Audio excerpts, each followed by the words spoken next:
주일 예배에 나오신 성도님들을 환영하고 축복합니다. 이렇게 인사하실까요? 잘 오셨습니다. 오늘도 하나님께서 우리에게 은혜 주시고 말씀하실 줄 믿습니다. 네. 얼마 전 평소에 친하게 지내던 청년한테 문자가 왔습니다. 목사님 잘 지내시죠? 평소에 연락을 잘 안 하던 녀석이 갑자기 연락이 온 걸 보고서 제가 대답했습니다. 결혼하냐? 그러자 매우 당황하면서 문자가 구구절절이 점점점점이 엄청 많은 게 그러긴 한데 뭐 꼭 지금 당장은 아니고 할 거긴 한데 뭐 이렇게 막 길게 왔습니다. 그래서 제가 곤란해하는 것 같아서 바로 집 주소를 찍어 보냈습니다. 이렇게 말했습니다. 주소로 청첩장 보내고 선물 보내. 그리고 난 모르는 신부까지 축하하러 가지 않는다. 이렇게 보냈습니다. 무슨 말이냐면 신부 미리 인사하러 오라는 거죠. 네. 눈치를 보아하니 아무래도 이제 결혼 날짜 잡기 전에 저희 부부한테 자매 소개시켜 주려고 하는 것 같았습니다. 눈치가 빨랐죠. 네. 목사님, 만약에 그런 의도 아니면 어떡하시려고 그러셨어요? 물어보시면 이렇게 대답할 수 있습니다. 제가 그 청년한테 관심이 많거든요. 연락이 오든 안 오든 요즘에 푸사도 계속 보고 있고 사진이 달라졌어요. 막 여자랑 같이 이렇게 바닷가에 서 있고 막 뭐가 갑자기 핑크하고 노래도 바뀌고. 왜냐면 예전에 야구장에서 모자 쓰고 찍은 게 한 장이 계속 1년 이상 갔거든요. 근데 작년 가을부터 막 바뀌더라고요. 네. 그 친구가 좀 어려웠을 때 한 1년 정도 매주 몇 번씩을 만났습니다. 그래서 서로 잘 아는 거예요. 목사님 잘 지내시죠? 라고 한마디 했어도 어떤 목적이 있을 거야 라는 걸 알고 있었고, 그리고 그게 충분히 선한 의도라는 걸 알고 있었다는 겁니다.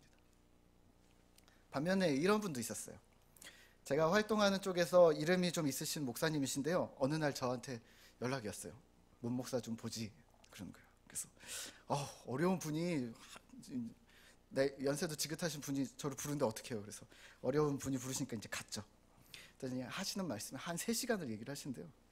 내가 곧 은퇴인데 사역만 하다가 노후 준비를 못했고 안타깝고 문 목사도 이제부터 은퇴를 지금부터 준비해야 되고. 제가 30대 때 그 얘기를 하신 거거든요. 문 목사를 아껴서 그러는데, 그러면서 이거 가입하라고, 같이 하자고, 그거였습니다. 개인적인 친분이 있는 건 아니니까 어떤 의도로 말씀하신 것인지 많은 생각을 했습니다. 왜 나를 앉혀놓고 이 이야기를 계속 하시는 걸까? 설마 나쁜 의도겠어? 목사님인데? 그렇다고 또 좋은 의도라고 보기에는 또 그게 좀 아무리 봐도 그 숨겨진 의도가 무엇인지 너무 궁금했지만 그냥 모른 척하기로 했습니다. 꼬치꼬치 캐물을 수도 없고 캐물어서 득이 될 것도 없었고, 그래서 모른 척하기로 하고 정중히 거절했습니다. 죄송합니다. 제가 지금 상황이 안 됩니다, 목사님. 오늘 본문에 예수님 시대에도, 그리고 예수님 주변에 이런 일들이 많았습니다. 뭐냐면 선한 의도로 접근하는 사람들도 많았지만 그 의도를 간파하기 어려운 애매한 사람들도 있었습니다. 물론 악한 의도로 접근하는 사람들도 있었습니다. 다행히 예수님은 하나님이시라서 그 의도를 명확히 다 알고 계셨습니다. 오늘 우리가 읽은 본문 23절에서는 대제사장들과 백성들의 장로들이 숨겨진 의도를 가지고 예수님께 나와서 묻습니다. 23절입니다. 예수께서 성전에 들어가 가르치실새 대제사장들과 백성의 장로들이 나와 이르되 내가 무슨 권위로 이런 일을 하느냐? 또 누가 이 권위를 주었느냐? 바리새인들이 정말 예수님의 권위가 궁금했을까요? 그러면 예수님은 권위 이야기를 하다가 왜 갑자기 뚱딴지같이 두 아들 이야기를 하시는 걸까요? 그리고 그 뒤에 이어지는 포도원 품꾼 이야기도 마찬가지입니다. 대제사장들이 질문을 합니다. 당신의 권위가 어디로부터입니까? 이런 거죠. 제가 핸드폰을 잠깐 두고서 화장실을 다녀왔는데 저희 아이들이 핸드폰으로 막 오락을 하고 있어요. 그럼 제가 뭐라고 할까요? 이거 누가 하랬어? 그렇죠? 누가 오락하래? 그러면 엄마가 하랬어요. 아버지가 하라고 그랬잖아요. 뭐 아버지의 권위를 힘입어 제가 스스로 알아서 눈치껏 했습니다. 이렇게 대답하면 될까요? 아니죠. 그냥 얼렁 없고 죄송합니다. 이래야 되거든요. 예. 무슨 말이냐면 누구의 권위냐 이 말은 하지 말라는 거예요. 두 번째는 이거 내 영역이라는 거예요. 내 거라는 거예요. 내 건데 왜 만졌느냐는 거예요. 누가라는 말은 사실은 내가 허락한 적이 없다라는 말을 하는 거예요. 오늘 23절의 말씀도 마찬가지입니다. 대제사장들과 바리새인들이 묻습니다. 내가 무슨 권위로 누가 이 권위를 주었느냐? 진짜 뜻은 뭐냐면 하지 마라. 예수 당신이 하는 행동이 마음에 안 든다. 거슬린다. 또 하나 여기 성전 여기는 하나님 말씀 그거 내 거야. 내 영역이야. 그러니까 예수 내 영역 침범하지 마. 사도행전 4장에서도 같은 사건이 등장을 합니다. 베드로와 요한이 성전에서 구걸하는 장애인을 고칩니다. 그리고 복음을 전합니다. 그러자 5,000명이나 되는 사람이 믿습니다. 대제사장들이 이들을 잡아다가 묻습니다. 사도행전 4장 7절인데요. 너희가 무슨 권세와 누구의 이름으로 이 일을 행하였느냐? 무슨 말 하는 거죠? 진짜 권세를 묻는 건가요? 누가 이걸 허락했느냐고 궁금해서 묻는 걸까요? 아니죠. 하지 마. 여긴 내 영역이야. 그런데 베드로가 성령이 충만해서 말을 합니다. 백성의 관원들아, 장로들아, 막 구구절절 엄청 설명을 합니다. 누구의 권세인지 정확하게 들었습니다. 그런데 바리새인들이 믿었나요? 아니요. 자기들이 하고 싶은 일을 그냥 합니다. 민간에 덮어지지 못하게 하자. 그들을 위협하고 경고하고 놓아줍니다. 그 권세가 어디로부터 왔는가를 들었지만 돌아오지 않습니다. 강팍함입니다. 완악함입니다. 오늘 본문에서 예수님께서는 대답을 안 하십니다. 이런 의도를 잘 알고 계셨던 거죠. 하나님이 권위를 주셨는지 아니면 예수님 본인 스스로 권세가 있어서 한 건지 뭐라고 설명을 해도 너희들 어차피 나를 공격할 거잖아. 그들의 본심이 이미 강팍함, 완악함으로 가득한 것을 알고 계셨던 겁니다. 그러면 이제 예수님의 반응이 이해가 됩니다. 24절입니다. 함께 읽을까요? 예수께서 대답하시되 나도 한 말을 너희에게 물으리니 너희가 대답하면 나도 권위로 이런 일을 하는지 이르리라. 25절인데요. 요한의 세례가 어디로부터 왔느냐? 하늘로부터냐? 사람으로부터냐? 우리가 보기에 어색한 이 대화는 사실 이 당시 랍비들의 흔한 대화법이었습니다. 질문에 질문들도 하고 또 질문을 하면서 대답하는 일종의 하브루타였던 거죠. 그러면 예수님의 진짜 의도는 무엇이었을까요? 요한의 세례가 어디로부터냐 이 말은 나도 대답하고 싶지 않아. 너희들 진짜 궁금하지 않잖아. 왜 궁금한 척하고 그래? 관심 없잖아. 대답하지 않겠어. 사실 예수님을 공격하는 수많은 일들이 복음서에 등장합니다. 그 뒷장인 22장 15절에서는 바리새인들과 헤롯 당원들이 예수님께 묻습니다. 로마에 세금을 내야 됩니까? 말아야 됩니까? 의도는 뭐였나요? 진짜 세금을 내는 게 안 내는 게 이게 너무 갈등이 돼서 물어본 걸까요? 아니죠. 내라고 하면 급진적인 민족주의자였던 바리새인들이 예수를 공격할 수 있습니다. 세금을 내라고? 당신이 무슨 하나님의 아들이냐? 선지자냐? 이스라엘의 회복을 기다리는 거 맞냐? 어떻게든 버텨야 되지 않냐? 세금 내라는 말이 선지자가 할 소리냐? 로마에 뭔가 이렇게 밑에 있는 사람 아니냐? 이렇게 얘기할 수 있는 거죠. 만약에 세금을 내지 마라 이러면 누구랑 같다고 했죠? 헤롯 당원들. 세금 내지 말라 하면 로마의 정치적인 득세를 하고 있었던 헤롯 당원들이, 분봉왕 헤롯 밑에 있는 그러한 당원들이 이제 직접 예수를 끌고 그 말을 듣고 예수를 끌고 로마 총독이나 분봉왕 헤롯에게 가서 직접 처리할 수 있었던 민감한 질문을 한 겁니다. 예수님이 뭐라고 대답하셨죠? 22장 18절입니다. 예수께서 그들의 악함을 아시고 이르시되 외식하는 자들아 어찌하여 나를 시험하느냐. 그들의 악함을 아시고 그들의 숨은 의도를 아시고 나를 시험하는구나, 나를 공격하는구나. 계속해서 여러 가지 이야기들이 막 나옵니다. 예수님, 당신은 귀신의 왕 바알세불을 힘입은 거 아닙니까? 요한복음 8장에서는 가늠한 여자를 데려와서 이 여자를 어떻게 할까요? 칠까요 말까요? 마가복음 8장 11절에서는 예수를 힐난하며 그를 시험하여 하늘로부터 오는 표적을 구하거늘. 힐난이 뭡니까? 트집을 잡고 비난하면서 말하는 거예요. 이런 식으로 얘기하는 거예요. 표적을 내놔봐, 내가 믿어줄 수도 있어. 그래서 예수님께서 표적을 보여줍니다. 안식일에 손 마른 사람을 고쳐줍니다. 오병이어를 보여주십니다. 풍랑을 잠잠케 합니다. 문둥병 고치십니다. 죽은 나사로를 살립니다.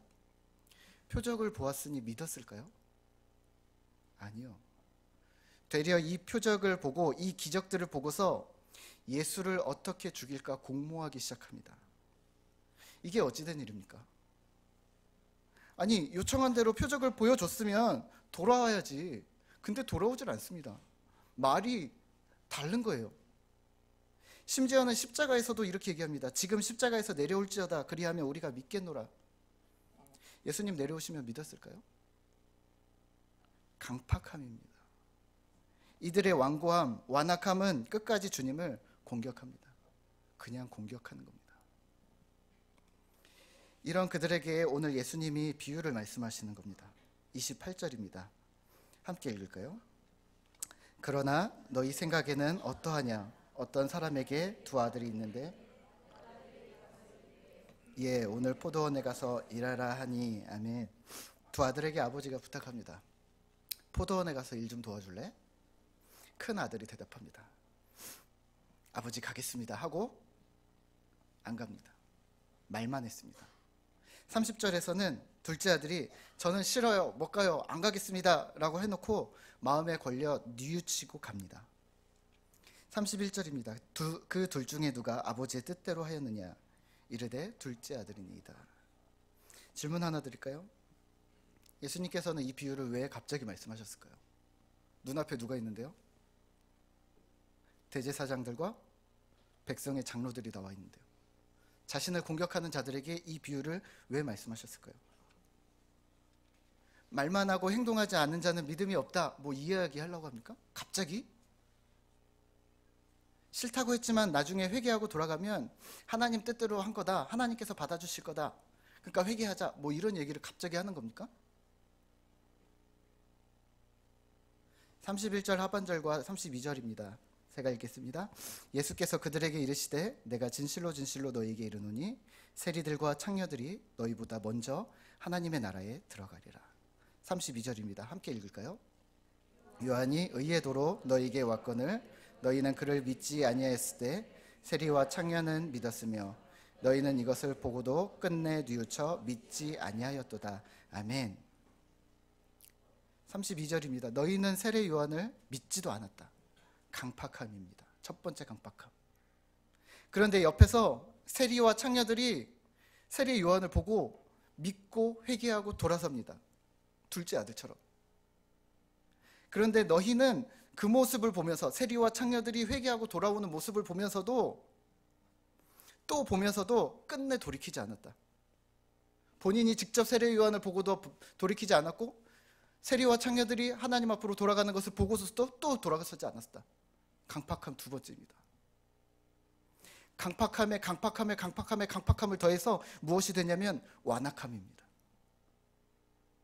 고집스럽고 억세고 바꾸리하지 않고 한결같이 음흉하게 예수님을 구주로 인정하지 않는 악함을 말하는 겁니다.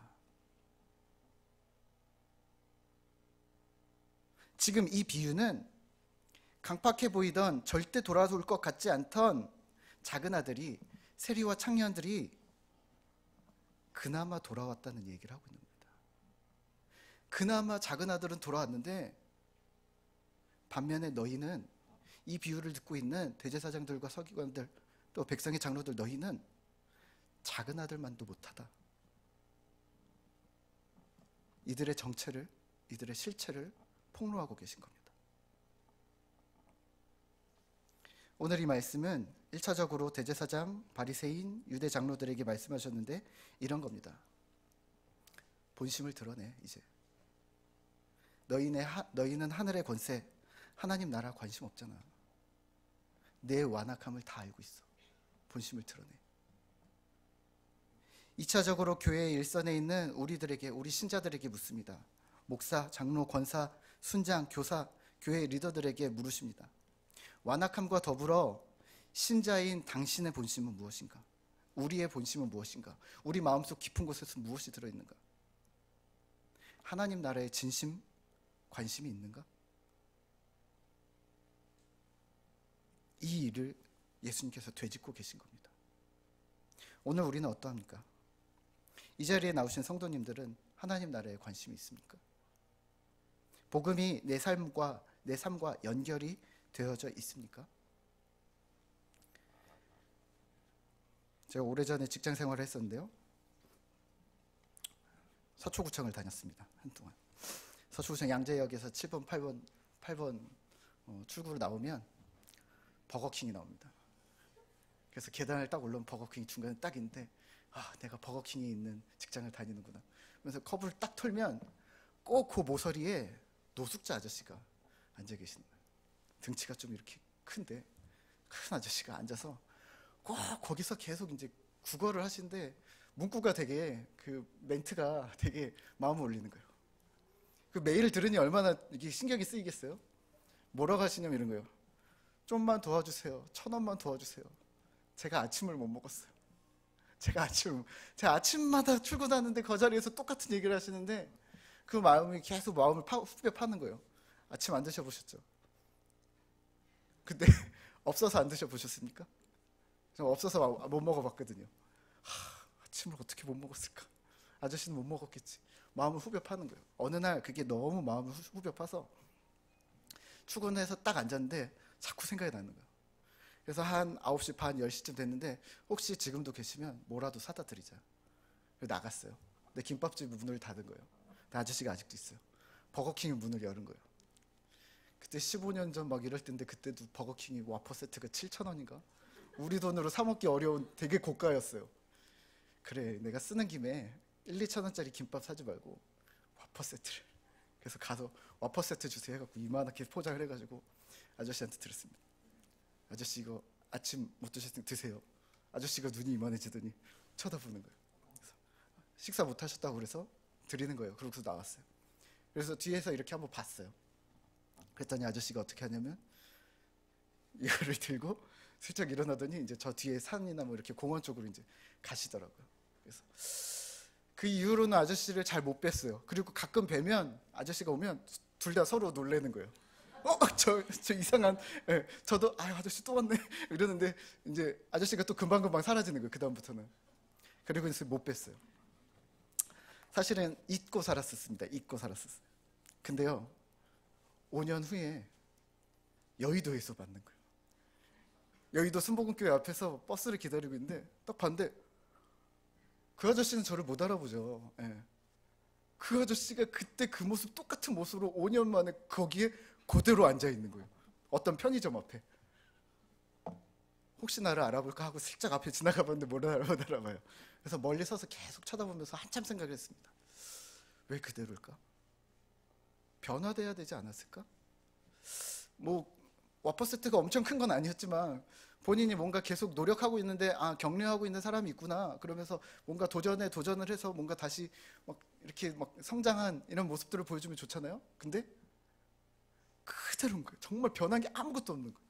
살도 찌지도 않았고 빠지지도 않았고 그대로. 옷까지 얼굴이 새카매가지고 냄새나는 그대로. 이런 생각을 했습니다. 관심이 없을 수도 있겠구나. 우리가 생각하는 삶의 수준에 대해 그분은 저건 다른 사람이 사는 거야. 이미 와퍼 세트를 한번 먹었지만 내가 그 사람들과 한번 얘기를 섞었지만 나는 그 사람들이 사는 수준에 관심이 없어. 나는 이게 편해. 5년 동안 어떤 일들이 있었는지는 잘 모르지만 이분이 삶의 방식을 바꿀 생각조차 안 했을 수도 있겠다. 우리는 불쌍하게 여겨서 불쌍하게 보는데 본인은 이렇게 사는 것도 나쁘지 않아. 이러고 있을 수도 있겠구나, 이런 생각을 한 거예요. 이미 그 삶이 마음을 잠식하고 있는 거죠. 다른 세상에 관심이 없는 거죠. 오늘 우리는요, 우리도 같은 거 아닙니까?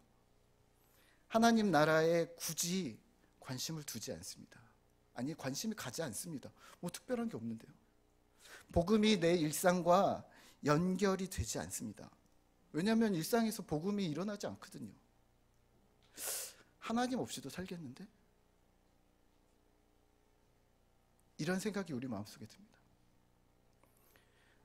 혹 완악함이 이미 우리의 마음을 잠식한 것은 아닌지요. 사실 오늘 본문 21장의 권위 논쟁에 이어서 세트로 등장하는 예화는 바로 33절부터 나오는 포도원 품꾼 비유입니다. 마가복음 11장에서도 또 누가복음 29장에서도 같은 본문이 등장을 하고 같은 예화가 등장을 하는데, 이 포도원 품꾼 이야기를 하면서 이들의 정체를 또 폭로하십니다. 오늘 우리가 함께 읽지는 않았는데 내용은 이렇습니다. 포도원 주인이 포도원을 만듭니다. 울타리를 두르고 즙 짜는 기계를 가져다 놓고 망대를 짓고 다 세팅을 하고서 농부들에게, 소작농을 모아서 농부들에게 밭을 새로 주고 멀리 떠납니다. 그리고 열매를 거둘 때가 되자 주인이 종을 보냅니다. 농부들이 종을 죽입니다. 세금을 주지 않고, 세를 주지 않고 죽입니다. 왜 그러지? 뭐가 문제가 있었나? 그래서 종들을 더 많이 보냅니다. 또 그렇게 합니다. 죽이고 때리고 내쫓고. 이번에는 이렇게 생각합니다. 아들을 보내보자. 주인의 분신 같은 아들이 가면 이제 상황이 정리될 거라고 생각을 합니다. 하지만 이들은 다른 생각을 합니다. 38절입니다. 농부들이 그 아들을 보고 서로 말하되 이는 상속자니 자 죽이자. 죽이고 그의 유산을 차지하자 하고 아들을 죽입니다. 이 비유에 등장하는 포도원 지주와 소작인 이런 관계는 이런 팔레스틴 지역에 흔히 볼 수 있는 상황이었는데요. 외국인 지주나 유대인들이 자신의 땅에 소작을 주고 세를 받는 일들이 많았습니다. 그리고 그 당시 유대인의 법에 의하면 지주가 연속으로 3년 동안 세를 받아가지 않으면 소작인이 포도원 주인이 될 수 있게 하는 법이 있었습니다. 왜냐하면 이런 거죠. 전쟁이나 병으로 간간히 주인이 죽는 경우가 있는 거예요. 그러니까 소작농이 계속 걱정하는 거예요. 주인이 언제 나타나나? 그래서 거기서 경작을 하던 소작인을 자연스럽게 포도원을 소유할 수 있도록 했던 법이 있었던 겁니다. 그런데 오늘 비유에서는요, 이 법을 악용하는 거예요. 악한 의도. 이 법을 이용해서 주인이 멀쩡히 살아있는데, 죽은 것도 아니고 어디 뭐 사라진 것도 아닌데 멀쩡히 살아있는데 이 포도원을 내가 뺏을 수 있겠구나. 이 법을 이용하면 3년만 버티자. 은혜를 패역함으로 갚습니다. 종을 때리고 아들을 죽이고 처음부터 주인이 되려는 의도를 숨기고 소작인이 되었는지, 아니면 나쁜 마음, 소작인으로 살아가다 보니까 나쁜 마음이 중간에 들어왔는지 모르겠지만 그 악한 의도를 이제는 숨기지 않습니다. 내 것이 아닌데 내 거다. 내가 주인이다. 완악함입니다. 예수님에 대한 악한 의도를 품은 이들을 향해 예수님의 이 비유는 이 악한 의도를 품은 이들을 향해 매우 적절한 것이었습니다. 고집스럽고 사납고 공격하려는 악한 마음, 숨겼지만 결국은 드러날 완악함을 지금 지적하고 계신 겁니다. 42절에서는 심판을 말씀하십니다. 너희의 결말은 이럴 거야. 그리고 43절입니다. 43절을 우리 함께 같이 읽을까요? 3절입니다. 43절입니다. 그러므로 내가 너희에게 이르노니 하나님의 나라를 너희는 빼앗기고 그 나라의 열매 맺는 백성이 받으리라. 아멘. 하나님 나라를 너희는 빼앗길 거야. 44절은 저주입니다. 함께 읽을까요? 이 돌 위에 떨어지는 자는 깨지겠고 이 돌이 사람 위에 떨어지면 그를 가루로 만들어 흩으리라 하시니. 아멘. 이 돌을 들이받는 공격하는 자는, 완악함으로 무장해서 예수 그리스도를 공격하는 너희는 깨지겠고, 그리고 공격적이진 않더라도 이 완악함으로 똘똘 뭉쳐서 자기만 알고 있는 너희를 내가 심판할 때는 이 돌이 떨어지면 심판으로 사용되면 그를 가루로 만들어 흩으리라. 완악함에 대한, 악함에 대한 주님의 태도입니다. 권위 논쟁 이후에 두 아들 비유, 포도원 비유, 이 비유를 이후에 말씀하시는 이유는요, 하나님 주권을 말하고 있는 겁니다. 하나님 거야. 너희 거는 없어. 너희 거라고 착각하지 마. 오늘을 살아가고 있는 우리는요, 유대 장로들, 바리새인들처럼 하나님의 권위에 도전하고 계시진 않습니까? 하나님의 주권에 이의를 제기하고 있지는 않습니까? 아, 목사님, 저는 그러지 않았는데요. 아, 목사님, 제가 예수님을 해코지라도 하겠습니까? 물론 그런 사람 없겠죠. 하지만 오늘날로 우리 교회로 이 말씀을 가져온다면 악한 의도를 완악함으로 이해하셔야 합니다. 완악함은 자기 중심, 나 중심에서 출발합니다. 신앙생활을 조금만 열심히 하는 신자는 자칫 이런 함정에 빠질 수 있습니다. 저 사역자는, 저 목사님은, 저 전도사님은 내가 인정할 만한 리더인가? 저 순장님은 내가 인정할 만한가? 내가 믿고 따를 만한가? 저 성도는 내가 교제할 만한 믿음을 가진 사람인가? 뭐가 함정일까요? 내가 기준이라는 겁니다. 내 눈에 흡족한. 제가 성경을 읽었는데요, 목사님 틀리셨는데요, 설교를 하고 나면 이런 분들이 간혹 있습니다. 네, 괜찮습니다. 저는 괜찮습니다. 네, 이런 분들이 있을 수 있어요.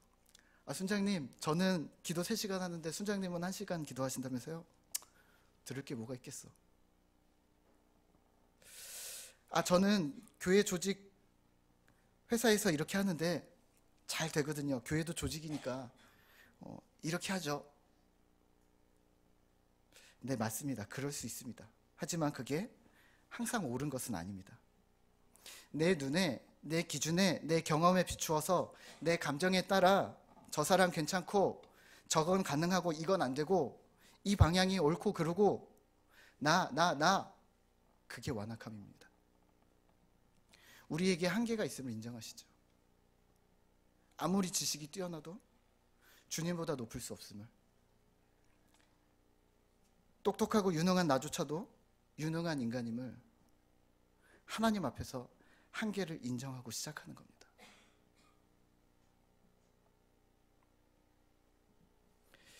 그럼 이렇게 질문하실 분이 있으세요. 아, 목사님, 그러면 교회 안에서는 충고도 못합니까? 아니요. 조언과 충고를 많이 해주셔야죠. 하지만 조언과 충고가 거기로 끝나라는 말입니다. 상황을 열어놓으라는 말입니다. 내가 중심이 아니라니까요. 우리는 충고를 하고 내 말대로 했나 안 했나 감시합니다. 이거 스피커 좀 이렇게 옮겨주면 좋을 것 같은데요? 예. 다음 주에 와서 봅니다. 안 옮겼잖아. 마이크 이거 하나 이렇게 중앙에 좀 이상한데 2개가 더 좋지 않나?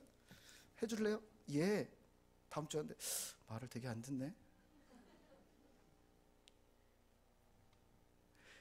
충고입니까? 조종입니까? 나는 조종을 하고 싶은 겁니까? 정말로 순수하게 내 견해를 의견을 개진하는 겁니까? 내가 조언을 했지만 내 조언대로 하지 못한 어떤 이유가 있겠죠. 내가 하나님이 아니라는 걸 기억하셔야 합니다. 내 경험, 내 지식, 내 신앙, 내 능력이 항상 최고가 아님을 실제로 인정해야 한다는 말입니다. 여기를 넘어서지 못하면, 이걸 극복하지 못하면 완악함으로 넘어가는 겁니다. 내가 기준이 되는 것, 내가 주인공이 되는 것, 우리 인생의 주인 자리를 하나님에서 나로 바꾸어 버리는 것, 나 그게 완악함입니다. 참된 신자는 내가 아니라 하나님이 중심이어야 합니다. 아멘. 하나님 나라의 유익인가, 복음에 유익한가, 이웃을 섬기고 사랑하는 일에 유익한가, 하나님의 눈으로 볼 줄 알아야 합니다. 그래서 자주 하나님을 보라고 하는 겁니다. 왜 하나님을 보라고 할까요? 하나님이 어디를 보고 계신지 같이 보라는 말입니다. 말씀을 맺겠습니다. 그럼 우리는 어떻게 살아야 할까요? 신자의 마음속에 무엇이 있어야 할까요? 진정성입니다. 진솔함입니다. 하나님 앞에 진실해야 한다는 겁니다. 하나님이 좋아하는 것을 진심으로 좋아하고 하나님이 기뻐하시는 것을 진심으로 기뻐하는 것이 바로 진실함이라는 말입니다. 이사야 58장에서는 신자의 진정성에 대해서 말합니다. 제가 읽겠습니다. 보라, 너희가 금식하는 날에 오락을 구하며 온갖 일을 시키는도다. 보라, 너희가 금식하면서 논쟁하고 다투고 악한 주먹으로 치는도다. 이것이 어찌 내가 기뻐하는 금식이 되겠느냐. 신자가 금식을 하면서 즐길 걸 다 즐깁니다. 신자가 하나님, 내가 주님을 기억합니다라고 말은 하고 종교적 의식은 하지만, 아까 우리 찬양했듯이 주님은 내 주인입니다라고 우리가 고백했지만 논쟁하고 싸우고 주먹질합니다. 신자의 진실함이란 말씀 앞에서의 언행일치입니다. 삶의 일치, 신앙의 일관성을 말합니다. 오늘 우리도 마찬가지입니다. 하나님이 우리 주인입니다 라고 고백하면서 주일에 회사를 닫지 않습니다. 선교하겠다라고 말하면서 주변에 믿지 않는 이웃들을 돌아보지 않습니다. 믿음의 가정을 세우겠다고 결심하면서 자녀들을 주일에도 독서실로 학원으로 내모읍니다. 하나님 뜻대로 살겠다고 말하면서 세상에서 성공시켜 주시면 그때 시작하겠다라고 하나님과 거래합니다. 하나님 말씀대로 살겠다고 주일마다 결단하면서 주중에 말씀을 읽지 않습니다. 묵상하지 않습니다. 성경 따라서 살고 싶다고 고백하면서, 그런데요, 돈도 많았으면 좋겠고 유명해졌으면 좋겠고 고난이 없었으면 좋겠고 건강했으면 좋겠고 평탄한 삶을 기대합니다. 질문 하나 다시 드릴까요? 하나님 나라에 대한 관심이 있기는 합니까? 숨겨진 우리의 분심, 진짜 속마음은 무엇입니까? 어떤 집사님이 성경 공부 시간에 이러시는 거예요, 저한테. 아, 목사님, 교회 다니는 게 그래도 그거라도 있어야 다니지 않습니까? 잘 되고 싶은데 하나님 빽이라도 좀 등에 업고, 힘들 땐 위로도 하나님한테 좀 받고, 격려받고 싶어서 억지로 나오는 건데 그거라도 있어야 되는 거 아닙니까? 그래야 교회라도 오는 거 아닙니까? 네, 그럴 수도 있는데 나의 눈에 보이는 게 전부가 아니란 말입니다. 그러자 이렇게 물으시는 거예요. 우리 반이 조금 시니컬하세요. 네. 목사님, 그럼 신앙생활이 행복하세요? 그러시는 거예요. 제가 뭐라고 대답했을까요? 행복하려고 노력 중입니다. 길게 얘기하긴 했는데 짧게 하면 이래요. 네. 무슨 말이냐면, 우리가 예수 믿는다고 우리 인생이 드라마처럼 핑크빛으로 변하지 않는다는 거예요. 반짝반짝 변하지 않는다는 거예요. 예수님 믿기 시작하고 우리가 교회 들어서는 순간 내 인생이 갑자기 환하게 어둠에서 광명으로 확 그날부터 변화되는 게 아니라는 거예요. 근데 그럼 변한 게 없잖아. 근데 여기에 행복이 있다는 거예요. 저희 집 아이들이 어하나를 하는데요, 첫째랑 둘째가 하는데 성경 암송을 할 때마다 보셨는지 모르겠는데 이렇게 코딱지만한 보석을 진짜 요만한 거를 받아와요. 한 개씩, 두 개씩. 그리고 이거를 이렇게 배지가 있는데 보석을 꽂는 데가 있어요. 예.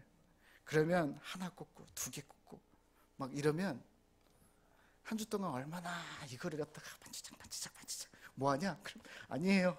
반지작 뺐다 꼈다 하면서 이거 없지 있지 막 서로, 야, 너 이거 다음에 너 빨간색이야.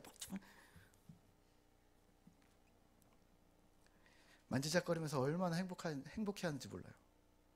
옷걸이에 걸어뒀다가 학교 놀이 할 때 또 입고, 또 사람들 오면 또 자랑하고, 형은 동생한테, 동생은 형한테 나 벌써 몇 개 모았어, 너도 힘을 내, 뭐 서로 외운 거 검사해주고 막 이럽니다. 외운 거 힘들어 하거든요. 예. 한 토요일마다 우리가 전쟁을 치는데요, 제가 맨날 벌이 이겁니다. 외우지 말고 그냥 가. 외우지 마. 한 주 정도 안 해도 돼. 그러면 막 울면서, 아니에요, 잘못했어요, 하나만 외우게 해주세요, 막 이러면서 막 외웁니다. 외우는 걸 그렇게 힘들고 막 울고 불고 하면서도 하나씩 쌓여가는 그 보석이 아이들한테 행복인 거예요. 갔다 오면 보석이 하나 생기니까, 그 고통의 시간을 지나면 보석이 하나 생기니까, 두 개 생기니까 이걸 들고서 또 만지작거리면서 한 주를 또 보내는 거예요. 우리의 신앙 여정도 마찬가지입니다. 우리에게 인생이 버겁고 녹록지 않은데 때론 갑작스러운 상황, 위기들이 찾아오는데 거기서 중심을 잃지 않는 겁니다. 하나님을 향한 신뢰를 잃지 않는 겁니다. 하나님과 함께 그 고난을 지나가는 겁니다. 그 경험이 우리한테 보석인 거 아시죠? 막상 그 순간은 어렵고 힘들어도 그 과정에 함께 하셨던 하나님, 붙드시고 위로하셨던 하나님과의 경험이 보석처럼 우리한테 쌓여가고 있는 겁니다. 작년에는 보석 30개, 재작년에는 보석 20개, 2019년 올해는 벌써 10개 정도 모았는데요. 그 보석들을 보면서 우리는 이렇게 고백할 겁니다. 주님 은혜를 경험한 시간들이 나에겐 행복입니다. 그 보석을 몇 개나 모으셨나요? 지금도 만들고 계시는 중이시죠? 우리는 그러면 지금도 행복을 만들어내는 중입니다. 정리할까요? 주님과 함께함이, 주님과의 경험이 행복입니다. 완악함이 우리 마음속에 따리를 틀지 않도록 조심하십시오. 점검하셔야 합니다. 하나님 앞에 진실함으로 자주 나아오셔야 합니다. 계산하지 말고 우리의 의도를 숨기지 말고 있는 그대로 하나님 앞에 나오시고 하나님의 인도함을 받는 하늘빛 우리 교회 성도님들 되시기를 기도합니다.